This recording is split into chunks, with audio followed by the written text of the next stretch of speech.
Jawapan yang kedua, hadis Ibnu Abbas tu ditakwilkan seperti kita kata tadi lah, muhrim tu bukan makna pakai ihram, tapi berada dalam tanah haram, tetapi dia bukan pakai ihram. Itu makna muhrim. Yang ketiga jawapannya, iaitu apabila berlawanan di antara perbuatan Nabi dengan kata-kata Nabi, kita kena tarjihkan kata-kata Nabi SAW. Sebab perbuatan dia tu ada kemungkinan itu khusus dengan dia. Kalau ia pun dia dalam keadaan ihram, menikah saat ni, itu khusus untuk dia, ada kemungkinan. Ni hadis sekian banyak dia kata tak boleh ni. Untuk orang lain hak boleh tu, hak dia buat untuk dia khusus. Sebab apa? Sebab kalau nak kira dari segi hak sesuainya pun, pergi buat kerja haji ni nak tumpukan perhatian kita, seluruh jiwa raga kita kepada ibadat, tiba-tiba duduk mikir kepada bini ni pun tidak sesuai. Tidak sesuai. Tapi kalau kepada Nabi SAW, jiwa dia tidak lagu tu, kita lah kalau nak lagu tu, hak nak sabar. Dengan sebab itu boleh jadi hak dia buat tu khusus dengan dia, bukan untuk orang lain. Orang lain tak boleh. Apabila hadis qauli dengan hadis fi'li bertembung, nampak bercanggah, macam di sini, hak ni kata boleh dalam keadaan haram pakai ihram, hak ni kata tidak pakai ihram, bertembung. Hak Nabi SAW buatnya tertuduh. Kalau kita terima dia pakai ihram pun, kalau kita terima, boleh jadi dia khusus. Sebab itu perbuatan. Bukan ada orang lain, dia tengok orang lain buat, lepas tu dia mengesahkan. Tak ada. Ni cerita dia seorang. Kalau ia pun, itu khusus dengan dia, ada kemungkinan.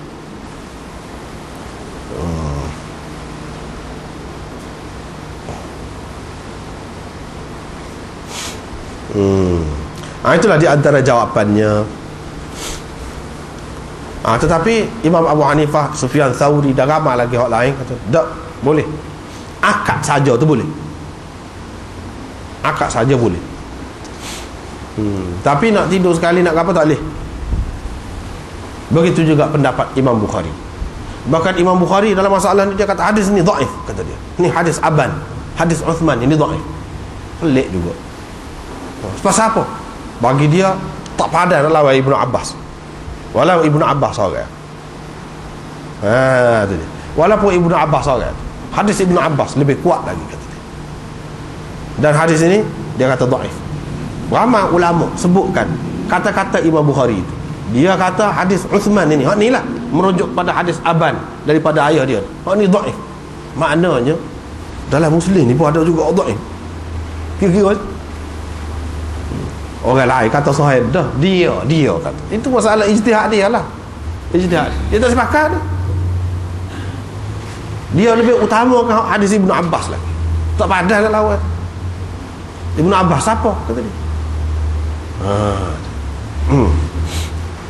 Begitulah. Walau bagaimanapun ini masalah khilaf lah. Masalah khilaf.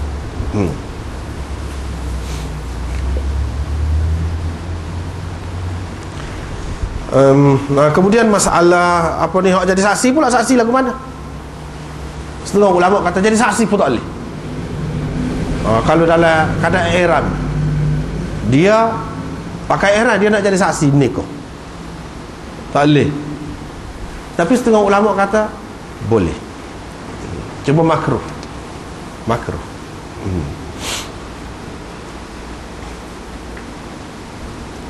Sebab itu Imam Nawawi pun sebut was sahih, akhir sekali, was sahih alladhi alaihi al-jumhur in'iqaduhu, sah nikah.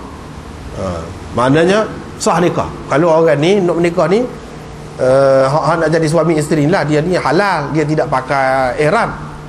Tok wali pun tidak dalam keadaan ihram juga, cuma hak nak jadi saksi ni, hak nak jadi saksi ni yang pakai ihram ni, dua orang ni lagu mana, jadi ke tidak nikah?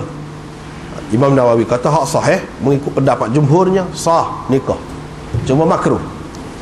Tapi nikah tu jadi. Kalau masalah saksi, hak tak bolehnya tok wali dan dua orang hak nak menikah, hak tu tak boleh. Mengikut orang yang kata tak boleh lah, mengikut orang yang kata tak boleh.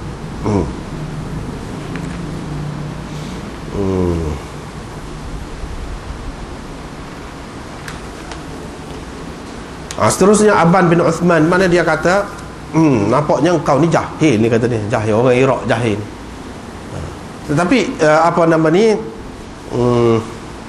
Qadhi Iyad menyebutkan hak sebut Iraq ni satu kesilapan, kata dia. kesilapan. Yang sebenarnya A'rabi, seperti dalam riwayat sebelum pada dia sebut uraka A'rabiyan jafiyan. Begitu, A'rabi, bukan Iraqiyan. Tetapi kalau kita andaikan betul lah riwayat ini, walaupun Qadhi Iyad kata tak betul, hak tu tak betul lah, hak Iraqi ni, orang Iraq ni.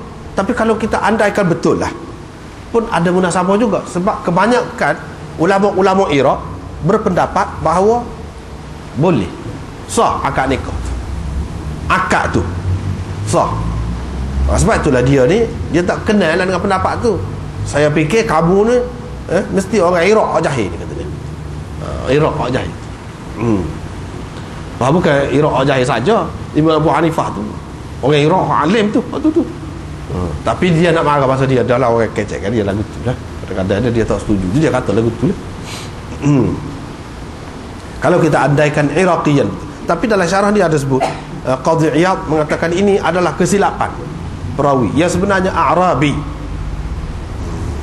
jahil tentang sunnah. Seterusnya tahrimil khitbah ala khitbati akhi hatta ya'zana aw yatrukah. Kena sekat tu lagi. Wallahu a'lam.